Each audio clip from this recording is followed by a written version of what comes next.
अस्सलाम वालेकुम दोस्तों। ड्रामा सीरियल दोलाब जे नई ईंदड़ एपिसोड में छा थींदो तव्हांखे सॼी कहानी ऐं अपडेट इन नंढड़ी ऐं छोटड़ी वीडियो में ॾींदासीं। दोस्तों वीडियो खे आख़िर ताईं ॾिसंदा, मुंहिंजे यूट्यूब चैनल आमिर जमाली खे लाज़मी सब्सक्राइब कंदा ऐं बेल आइकन को ज़रूरु प्रेस कंदा, जीअं असांजो नओं हर ईंदड़ वीडियो ऐं ॿाहिरनि ते सभ खां पहिरियां पहुचंदी रहे। ऐं दोस्तों तव्हां बि नवां अपडेट ॾिसंदा रहो। दोस्तों तव्हांजो टाइम वेस्ट कोन पिया करायूं, हलूं था पंहिंजे कहाणी ऐं अपडेट जी तरफ़। दोस्तों हाणे तव्हां ॾिसंदो त रिथ शाहनवाज़ रेस मंसूर खे फासाइण जी हर चाल कंदो, पर इन जी हर चाल नाकाम थी वेंदी।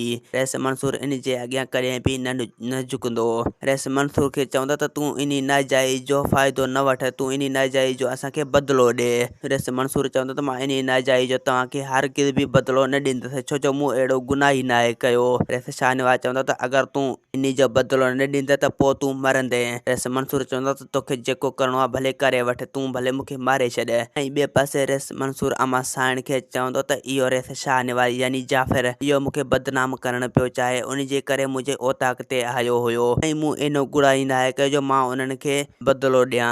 ऐं ॿिए पासे रेज़न ऐं ककर वारा परेशान हूंदा ऐं कूंज खे ॻोल्हींदा रहंदा, पर कूंज हिननि खे कॾहिं बि हाणे न मिलंदो ऐं हू घर घर में कूंज खे ॻोल्हींदा रहंदा। ऐं दोस्तों ढारा ऐं मिठल हर माण्हू खां पुछंदा रहंदा त असांजी छोकिरी हिते आई या न। ऐं ॿिए पासे रेस शाहनवाज़ रेज़न खे चवंदो त इहो रेस मंसूर असांजे अॻियां कॾहिं बि न झुकंदो, असांजो भलो इन में त उन खे ॾाढ सां झुकायूं, यानी हथियारनि सां उन खे झुकायूं। ऐं ॿिए पासे हाणे तव्हां ॾिसंदो त जल्द खां जल्द रेस मंसूर रेस शाहनवाज़ सां जहिड़ो वञण वारो आहे। तो रेस मंसूर ऐं मुराद इहो हक़ ऐं सच जो साथ ॾींदा, रेज़न ऐं रेस शाहनवाज़ खे झुकाइण जी पूरी कोशिश कंदा। तो अहिड़े हिसाब सां पोइ जहिड़ो वधंदो वेंदो ऐं दोलाब ड्रामो अहिड़े हिसाब सां पोइ मज़ो कंदो। इहे सीन हाणे तव्हांखे जल्द खां जल्द ॾिसण वटां मिलंदा। ऐं ॿिए पासे दोस्तों कूंज परेशान हूंदो त मां हिन घर में महफ़ूज़ आहियां, अगरि मां हितां निकिरंदुसि त पोइ मूंखे मारियो वेंदो, अगरि मां हिन घर मां ॿाहिरि न निकिरसि त पोइ इहो सोडल मूंखां गुलपरी जा मसइला हल कराईंदो।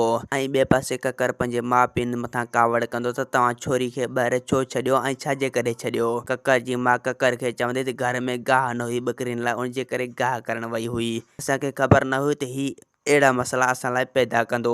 ऐं ॿिए पासे दोस्तों मुराद सोडल खे चवंदो त असांखे हर हाल में इन ॾुखे वक़्त में रेस मंसूर जो साथ ॾियणो ई पवंदो, छो जो उन ॾुखे वक़्त जी में असांजी मदद कई ऐं हाणे असांजो बि फ़र्ज़ु आहे त असां उन जी मदद कयूं ॾुखे वक़्त में, छो जो रेस मंसूर हक़ ऐं सच जो साथ ॾेई रहियो आहे ऐं ॾींदो ई रहंदो, उहो रेस शाहनवाज़ वांगुरु न आहे। ऐं ॿिए पासे दोस्तों ककर परेशान हूंदो त हाणे मुंहिंजे लाइ कई मसइला थी चुका आहिनि, हाणे मां कहिड़े मसइले खे हल करे ऐं कहिड़े मसइले खे हल कयां। हिकु पासे गुलपरी जो मसइलो ऐं ॿिए पासे मुराद जो मसइलो ऐं टे पासे रेस मंसूर जो मसइलो, हाणे मां कहिड़े मसइलो खे मुंहुं ॾियां। दोस्तों असांखे ॾींदा हाणे इजाज़त, वरी तव्हां सां मिलंदासीं के नई ईंदड़ वीडियो में। जेसीं ताईं पंहिंजो ख़्यालु रखंदा। ख़ुदा हाफ़िज़।